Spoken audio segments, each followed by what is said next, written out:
There we go. Good evening, boys and girls, and welcome to a very special episode of the Gridiron Power Hour After Hours. Today, we're going to talk about a topic that not many people, and that many people have talked about, but don't have the courage to actually speak up on it, and that's racism.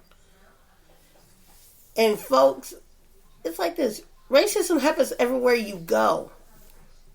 Even in your own so-called friend circle. Yes. We're going to start with a little bit of racism in sports. Starting right now within the NFL. And the NFL is the prime example of how racism still exists even in professional football. Mm-hmm. Starting with the fact of Colin Kaepernick standing up for what he believed in. Exploitation of racial injustice and inequality. And many people misconstrue that as him betraying this country. No. He never, keep in mind, kids, when we bring this subject up, if you really want the chronological timeline, you got to go all the way back to where this all started. 5 years ago. Mm-hmm. In 2016. I remember the date. October 16th. What was yes. I was coming from a high school football game. Turn on my radio to just catch up on the news. Sports news. And then I start hearing, who's call the players in the NFL SOBs. And he said if they didn't stand for the national anthem, he would fire them. And keep in mind, who doesn't know anything about the rules. Reaction trigger that turned a normal freedom of speech card into an issue that should have never been. And I'm about to break that issue down. If you took history class, then you would know that the words on a piece of paper hold more power than a piece of cloth any day. Well, not only that, but let's take it one step further. Your history, your civics, any class that has to do with A, the Constitution, B, how this country was founded, C, the American flag, you will see that this country wasn't built on this. This country wasn't built on stupid. No. But that's what it's become. A country of stupid. Yeah. Even the little kid actually agrees. Yeah. Not to mention that you think that he's setting a bad example for kids. He is not. The bad example is the way your actions are and how you treat people. Oh, and the actions after who spoke. Oh, it set up a firestorm across this country and across the sports landscape that I have not recalled since I've been enjoying sports. Yeah. The action of the sports world and the sports fan was swift. Yeah. They blackballed him. He hasn't played since. Many people who were his fans are now denouncing him and burning his memorabilia. Now let's back up a little bit. Because Urban Meyer on Monday or Tuesday of this week signed since he would have played tight end coming out of the University of Florida. Is that an Urban Meyer thing? Yes. Is that a friendship thing? Yes. Is that a former coach? Yes. Giving one of his former players another opportunity to play the sport that he loves? Yes. Or is that another opposition of racism playing a factor in who gets signed and who doesn't?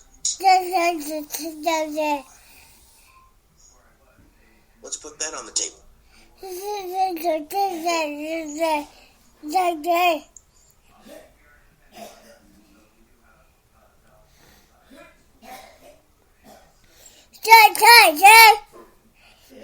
you doing?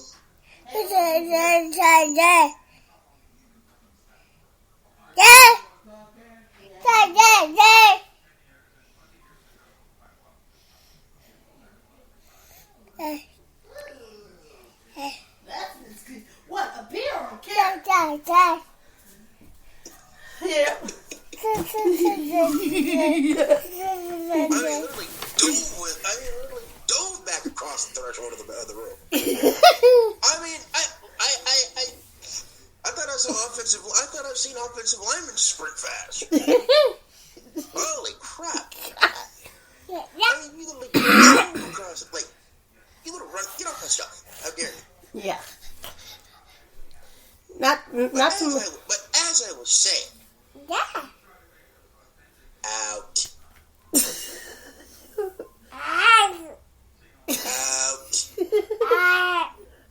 No. He's mocking you. He is mocking you.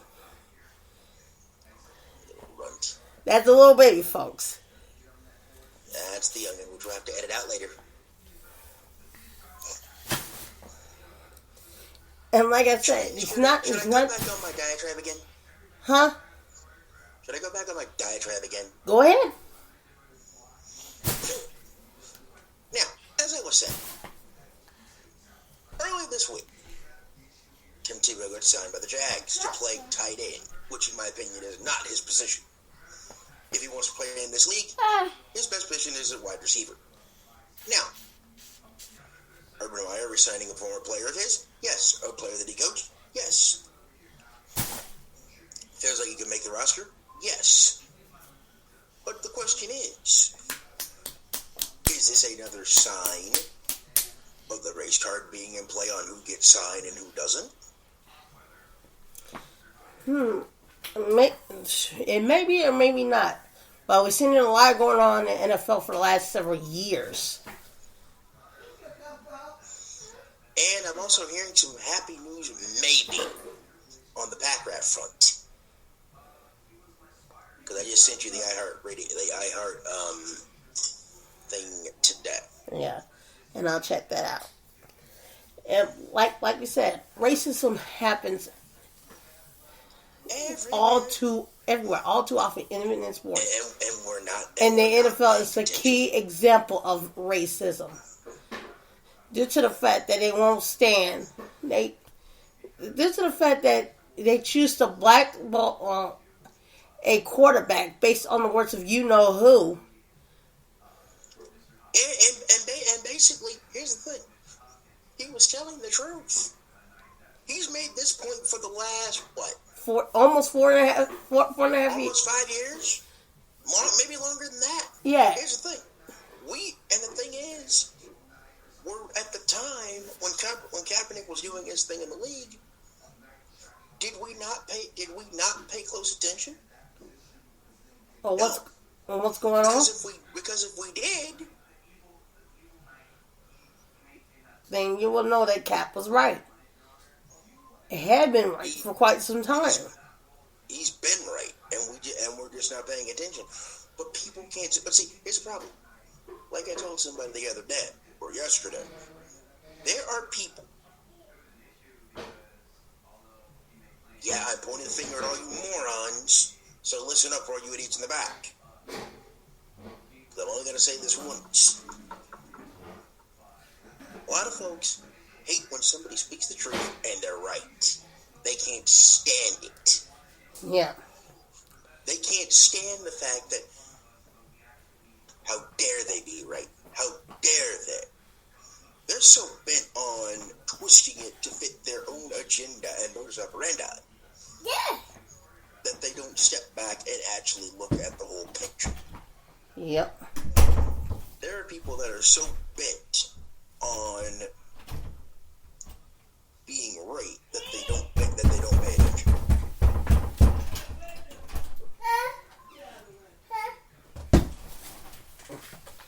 Jesus. And let's not forget racism that plays in the NFL when domestic violence comes into play. Now, keep in mind. I don't know what he's in, but it sounds like it's something important. Now, keep in mind, I'm going to name off a few players. Chad Wheeler, Ray Rice, Chad. Greg Hardy. Chad. And by the way, if my math is right, one of them still has a job. Yeah. That'll be Greg Hardy. He still has a job. One does, and the other two don't. Ray Rice makes one mistake and he got blacklisted and won't play for any of the other 30-plus teams ever again. Yep. Ever. Chad Wheeler, and I know many of you have heard in the news of what he actually did. And what he did was he basically assaulted his black girlfriend, a woman of color, beating her to the point that she almost lost consciousness. And not only she said, does he deserve to go to jail, he needs to be in prison. Because what he did bordered on the lines of attempted murder in the first degree, a major Class A felony. Punishable up to like 10 or plus years, I think. Here's the thing. I know we all have an opinion on what should happen, but sometimes we have to wait till facts come out. We just can't jump to this, that, or whatever. Yeah. I mean, I understand where she's coming from. Yeah, but here's the facts, though. They do have the facts. The doctors have all the pictures. Her x-rays. The police reports. Everything that had backed up of what she said that Chad Wheeler did. That he had forced to admit to that he did. Josh, you might want to take a look at that little runt he's getting himself. Dude, stop kicking my door. And he's how old, too? Yeah, he's almost 2. Yes, the terrible twos. You know, this ain't the terrible twos. This is the mannish twos. Yeah, you believe you'll be doing something mannish when he's naked and getting out the tub. He only does something mannish when he's naked and getting out the tub after he takes a bath. And then you'll see mannish. But back to like I was saying. Like I said, folks, even race car places, professional athletes in domestic violence cases. Why haven't they moved forward with this thing? Yeah. Also important. If you have the facts, then why haven't you moved forward? Because apparently Chad Wheeler doesn't want this case to go to court. Here's the thing. If you didn't want it to go to court, you shouldn't have done what you did. Yeah. And that's the way I look at it, sir. Mm-hmm. It's going to court. The only way it doesn't go to court is if you settle. Then there's Greg Hardy. Now twice married, That's human. twice divorced, 3-time cheating, repeat offender. Every time he assaults somebody, he gets away with it. And he still keeps his job. And all Jerry Jones is doing is enabling him to keep doing it. So Jerry Jones, you're not an enabler to this man. Shame on you. And which is why the Texans are now being booed for what they are. He hasn't played. I haven't heard his name on a tackle or a sack since at least 2019? Yeah. Maybe longer than that? Yep. And, and also, like I said, on a long-term suspension until he can actually show that he's actually changed. And like I said, it's not just domestic violence racism plays into. It's other crimes that racism gets connected to. Murder cases. Even small petty crime. Murder cases like Sean Taylor's, Durant Williams, Javon Belcher, Chris Henry. Yep. Those to name a few. And here's the thing. Durant Williams' case is still unsolved to this day. How is that possible? Because this happened in 2016. This happened the tools that we have in our toolbox, from DNA to genealogy to all that. This happened in 2016, close to early 2017, on New Year's Eve. Is still not solved. Yeah, this happened on New Year's Eve, of all things. He was riding in a limo when it got shut up. His friend is still alive, but he was dead. This case has not been solved in 5 years, folks. What are we waiting on? This case should have been solved years ago with all the advancements in technology that we have. Yep. But let's go back. Let's go back about 3 years before that. Sean Taylor, who was placed on injured reserve for a couple of weeks because of his high ankle sprain. He was sitting at home recuperating in Florida, folks. And with his family. With his child in the house. And he has a gardener. Apparently, the gardener mistakenly cut the phone line instead of the line to the security system. But unbeknownst to him, Sean Taylor had a wireless security system. Because no sooner than the thugs kicked in the door after they killed the man, they took off. But all of them, including the teenager, have been caught. And all of them, including the teenager, have been tried, convicted, and sentenced. So the only one that has not been sentenced yet. All of them have been sentenced, including the teenager. Because the teenager was the one who let them know that Sean Taylor was loaded. They didn't count on him being at home. They thought the house was... And they counted on him or his daughter being at home. So what's the holdup? There was no holdup. They were already tried, convicted, and sentenced. All 7 of them got between 6 to 37 years in prison. And all of them either going to be in their 50s or 60s or in their 40s. Basically, their life is over. Uh-huh. Because they don't rob the little girl of her daddy. And a mom of her husband. Yeah. And a mother of her son. That too. Fred Lane Jr. Which in this case, racism even do comes to play, but it's a flip-flop, shall we? He's not the aggressor. Just like Sean Taylor, he's the victim. But unlike Sean Taylor, domestic abuse calls into question. The instigator was his 5'5", 155-pound wife. Dang. Yeah, which begs to mind when the police ask, how does a woman who is 1 foot shorter and 50 pounds lighter than her big old NFL playing husband manage to get her hands on the shotgun? Easy. When it's the answer simple. When Fred Jane Jr. was the one who's trying to defend himself. His wife went ballistic. There was an eyewitness to her tirade, and it was at a restaurant. Luke Kuechly was one of the witnesses who saw Deirdre Lane's outburst at a restaurant. Oh, yeah, I remember this now. Yes, I remember this. I mean, that was a real big old whoop-de-doo on NFL Network and so on and so forth. Yeah. Not only that, Fred Lane Jr. was selling his car and his house. He got out of his contract with Carolina to be traded to the Colts. He went to Indianapolis to sign that said contract. Mm-hmm. And he came back to being shot.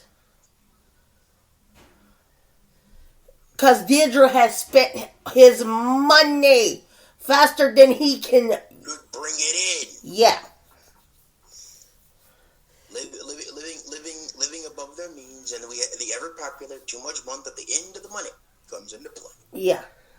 And see, here's the thing: when I tell folks that, when I tell folks that slogan, "too much month at the end of the money," they're like, "Wow," they have no idea what I'm talking about. Mm-hmm. Like, folks, if you don't know what too much month at the end of the money means, go check and see how many bills you're getting in your own house. If your bills exceed what you should be paying, that's what I'm talking about. Yep. He's paying property taxes. He's paying a house note. Was paying property taxes when his wife shot him. Yep. Keyword was. Yeah, but the thing is, she took out a $750,000 life insurance policy on him. Follow the money, people. Follow the money. And what's so bad about it is, Fred Lay Jr. is the son of somebody who was my 8th grade gym teacher. That man is the son of my former 8th grade gym teacher and the cousin of my G teacher when I went to Franklin High. He was related to those two. And he died a month after I graduated. Yeah, that's nuts. Continue. Like I said, folks, racism do play in it when you least expect it. And even if the roles were reversed, it's still racism. That's right. They would have treated this even differently if Fred James Jr. was white. Oh, look, if he were white, guarantee you, they would have jumped on that immediately. But instead, but since he's black, they waited a little bit too long to prosecute Deirdre Lane. And they gave her the lesser charge of manslaughter, which she served only a year and a half of a 1 to 3 year prison sentence. That's almost like the serial killer I was listening to on What Makes a Killer, Mark Fitzgerald, where he would do stuff, and it's like he gets the lesser charge and he serves less time than he actually should be serving. Yeah. And what makes the difference that karma came back and bit her 2,000 a butt. Greed is the ultimate evil and downfall. The woman was greedy. As the Bible always says, pride cometh before a fall. Yep. While working at a bank, she and another teller decide they want to rob this bank. Not only did they get caught, they got arrested. They got fired. She probably got time, and she probably got that time added back on. Yeah, she was already supposed to be serving anyway. Yeah, she got she served 3 years,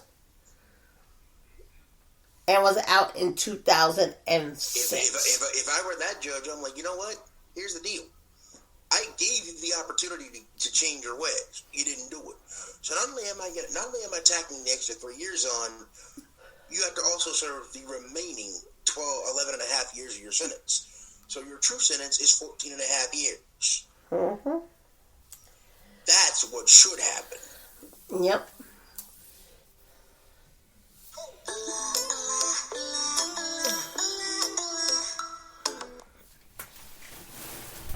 Yes, ma'am. Her rate to revoke that sentence back in play, tack on the extra 3 years for the bank problem. And she has to serve out every day of it. No parole, no nothing. Yeah. She shouldn't be out until 2034. And another case in point I'm going to bring forth, and many people have known about it. Steve Harvey made a comedy skit out of it. Well, of course he did. Ray Carew. Keep in mind, a lot of comedians will make skits out of stuff. Yeah.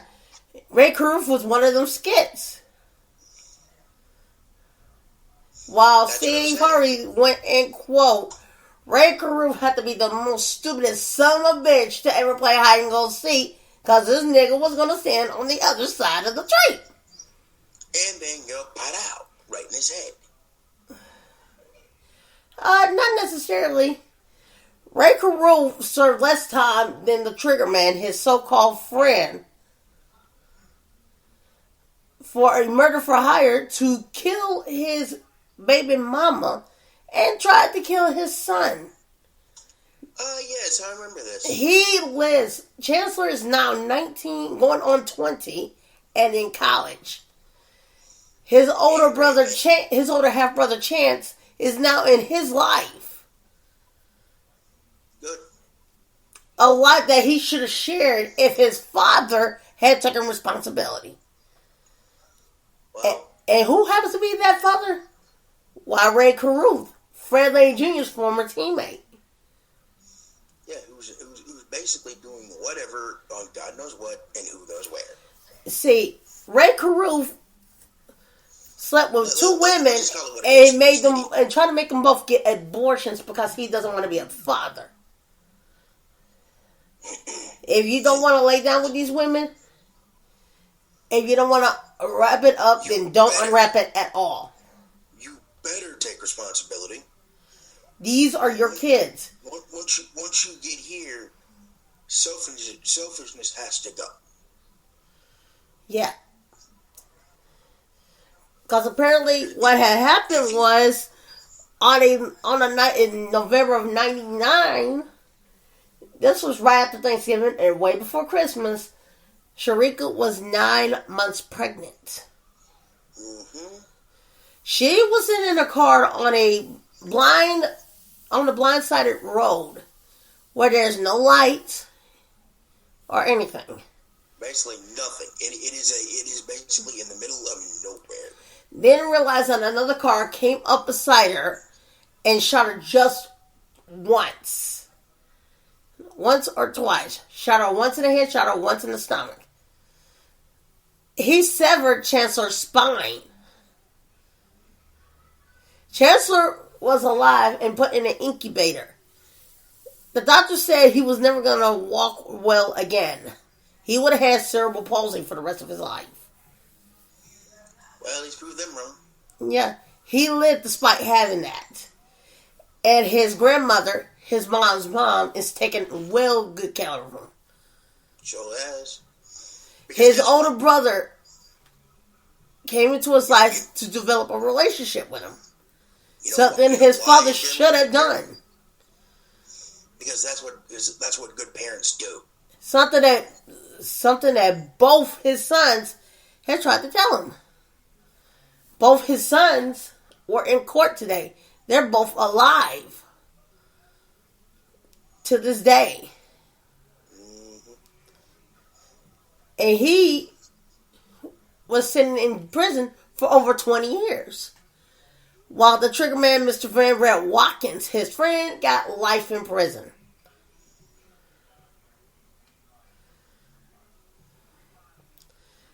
But it turns out here's the big thing. It turns out that while in jail, he did find God. Well, good. He was writing letters to Chancellor. He just took him about 25 years after the fact. Yeah, he was writing letters to Chancellor and Chance, asking both of them for forgiveness. He couldn't find out where Chancellor was. Anything he sent to him, he never picked up from the post office because they sent it all back to him. And it even includes the money that he sent. Any money that he was getting while working in the prison barbershop, he has to give it to Chancellor for his medical treatment, his therapy. So he'd be well taken care of for the rest of his life. Mm-hmm. Sure will. And he had told Sharika's mother that if you're willing to let me be in my son's life, I'll do whatever it takes to make things right. I shouldn't have ever did what I did in the first place. Well, you just now figured this out? I was wrong. You just now figured this out? I was wrong for asking them to get an abortion. And you're just now figuring this out? Oh, really? Yeah. After he already served his time, he was already released. He was released 2 years ago. And before COVID hit 2020. Yep. Not to mention, like I say, racism will play in ways you will at least expected it, even with certain crimes. All right. Quick lightning round here. Quick. Okay. Here's how it is. We're going to tell you a little. I'm going to give a name of a football player. We're going to give you a snippet as to what happened to him and why. We're going to start going back old school. Mike Webster. Mike Webster. Yeah, Mike Webster. Wasn't that the dude that you told me that actually tasered himself in his own truck? Yeah. Oh, God. Here's another question. How did he even get a taser in the first place? Probably the same reason why he was inhaling exhaust fumes. No, I mean, seriously. How in the world did he get a taser in the first place? Don't even know. That's weird. I mean, that's what I can't figure. Like, how did he get a taser in the first place? I tell you what, he and them others had in common. Dr. Bennett Amalu, who had told the NFL, even Paul Tagliabue at CTE, that the former NFL commissioner, Tagliabue knew about the dangers of CTE and the head-on collisions that had happened in football. He wants to play it off to get better ratings, to get more money. He put the player's safety at risk. He's not going to get better money because here's the problem. All these folks that are still around, they still got lawsuits pending. Yeah. So after Tagliabue retired in 2006, this was shoved into Goodell's lap. And Roger Goodell is still about as the most reactive commissioner I've ever seen in my life. Yeah.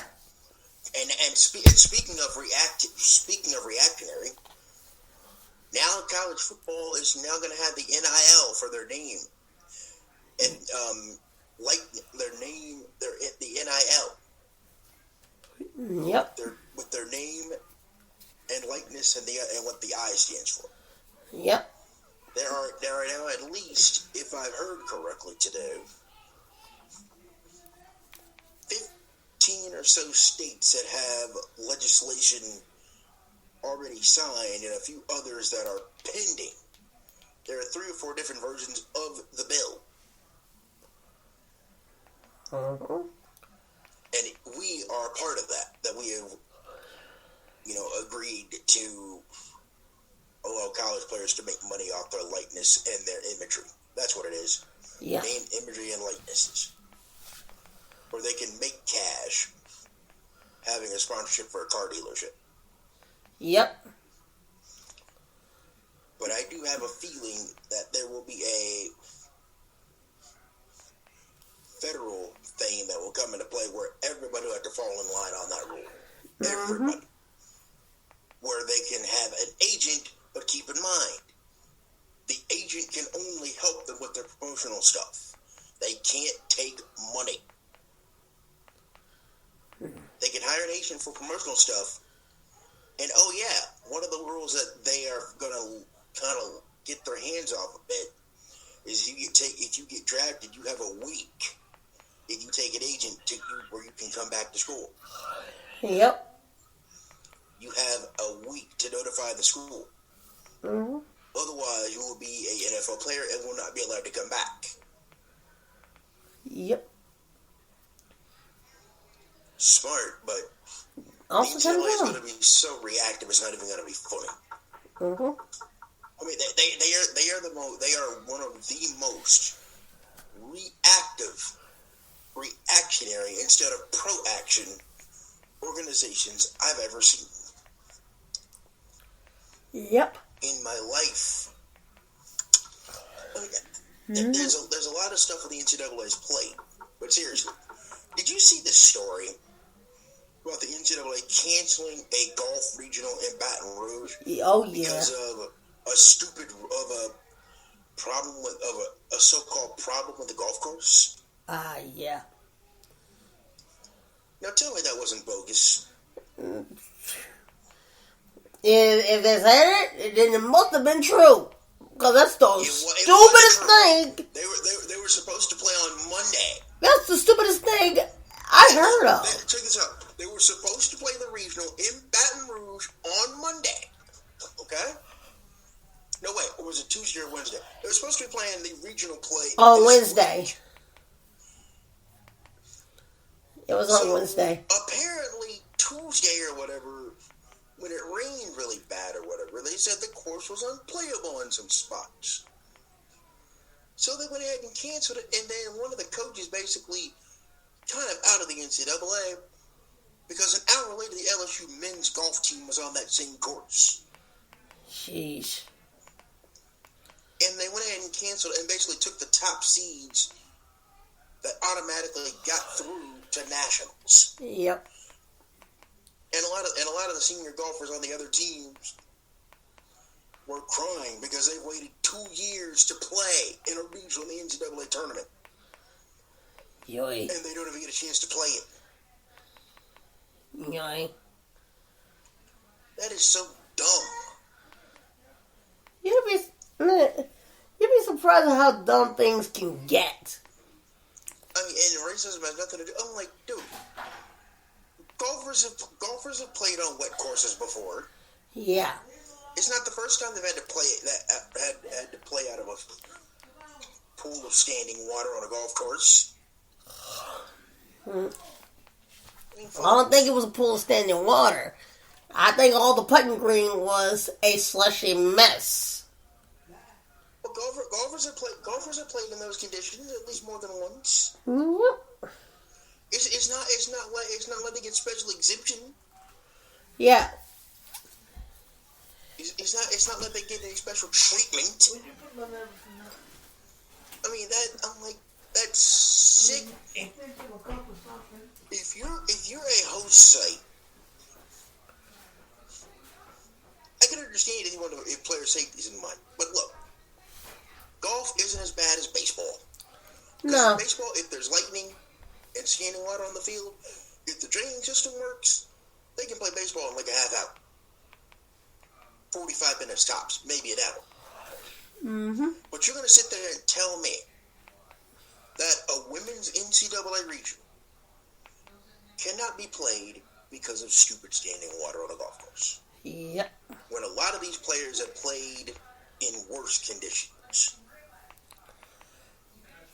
True. Where the course played uneven.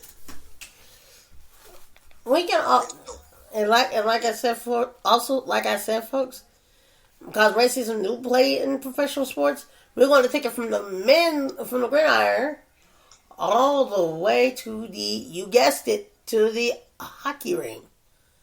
Now, remember, folks, about a week ago, I told you about Mitchell Miller, the 2020 111th overall NHL draft pick for the Arizona Coyotes. Now, who should have stayed as Phoenix. Sorry.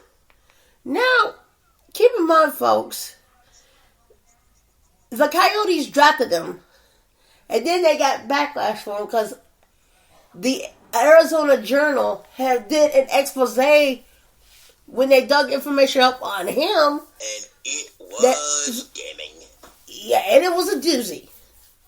Due to the fact that he never told Arizona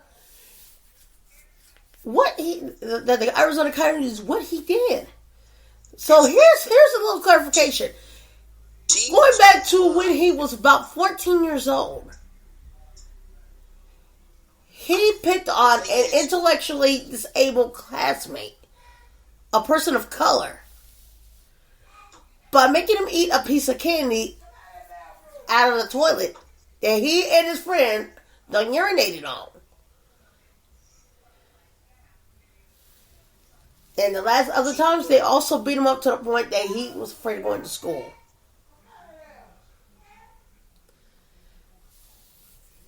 Now, when these two got arrested, his friend had apologized to the young boy, his mom, and the school.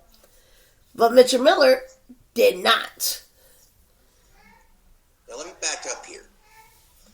Teams don't mind drafting you, but if there's one thing that teams will not put up with, is being lied to. teams will not put up with being lied to. And they get secondhand information from another source. And find out he still has a criminal record. Exactly. So, in essence, Mitchell Miller went from being the 111th overall draft pick to not having nothing. He no longer has a scholarship in college. He can stay there on the academics, but that's about it. He can't do no sports no more. Scholarship denied. All because he refused to apologize.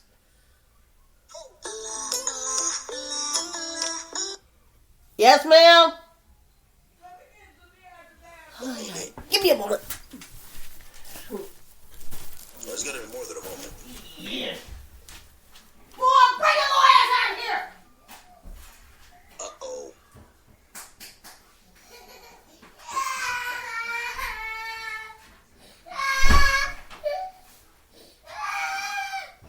Get out of here.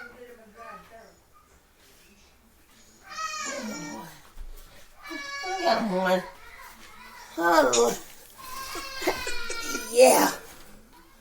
Don't mind him, folks. He got a whooping for playing in my toilet. Oh, no. Yeah. He what? He played in the toilet. You mean he got in the toilet bowl? Yeah. Oh, Jesus. What's worse of all is this little imp knows how to open doors.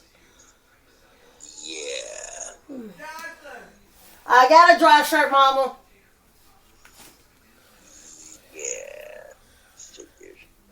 Yeah.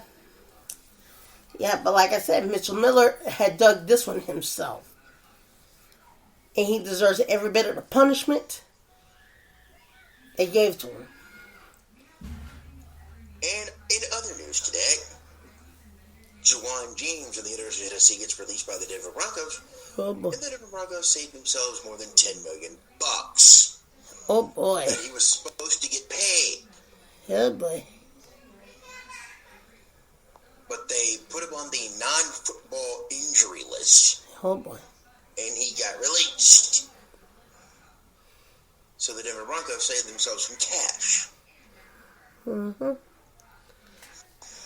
Now, question here.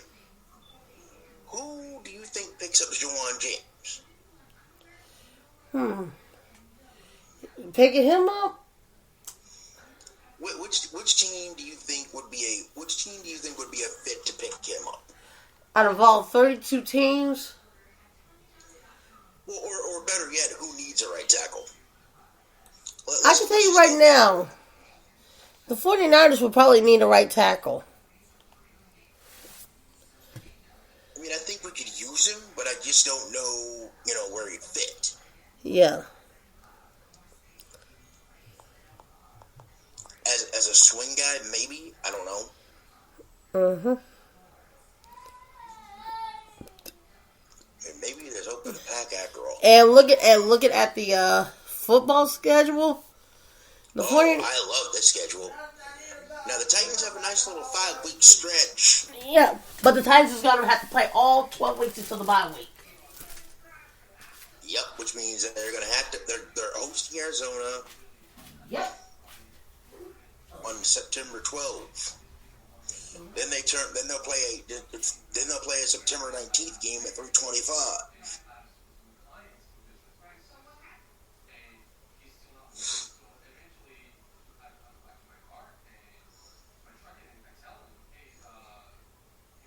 And they have that nice little stretch of Buffalo, and to end that stretch, they get New Orleans, I believe.